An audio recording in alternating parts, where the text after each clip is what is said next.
So one of the biggest myths surrounding title deeds at the moment in Cyprus, which we see repeated again and again and again all over social media, is that you must buy a property with title deeds.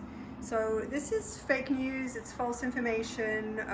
Maybe somebody said it once to, maybe a lawyer, for example, might have said it to a client, like beware of properties without title deeds. And that in itself is good advice.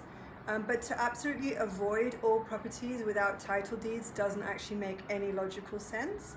Because if you think about it, when a property is built and it's under construction, then there are no title deeds. So off-plan properties don't have title deeds straight away.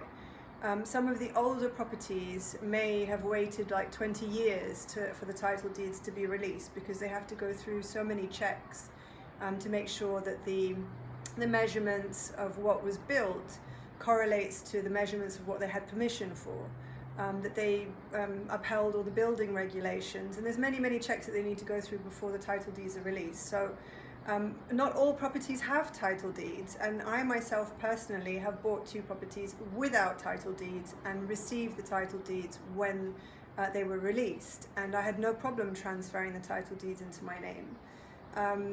As a buyer, what's most important is that your lawyer should be doing their due diligence to check that there's no encumbrances on the title.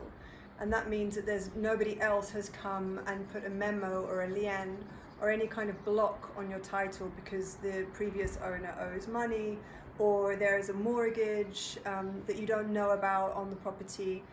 That's important.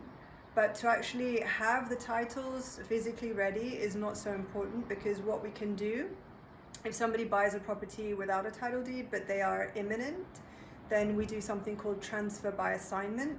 So we basically hop over that owner and the titles can go straight into the new owner's name.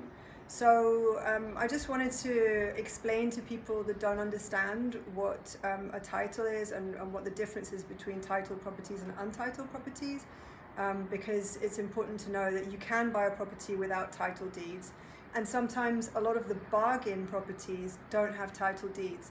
It could be that the owner bought it off plan, ended up in lots of debt, and they couldn't afford to pay their mortgage. The property might have been repossessed by the bank, and then as a bank repossession, it's being sold undervalued. For example, we have a property now, a 3-bedroom, being sold for 148,000, which is a bank repossession. It's highly likely that there are no title deeds. The title deeds might likely be still in the developer's name. That doesn't mean that you can't buy the property. It doesn't mean that we can't sell the property. You can still buy the property, and once the deeds are put into your name and they're available, it makes that property even more valuable. So it's actually a way to make more money from your investment if you buy the right properties. But do your checks, do make sure you have a good lawyer, and make sure that you check everything thoroughly before you go ahead and purchase anything.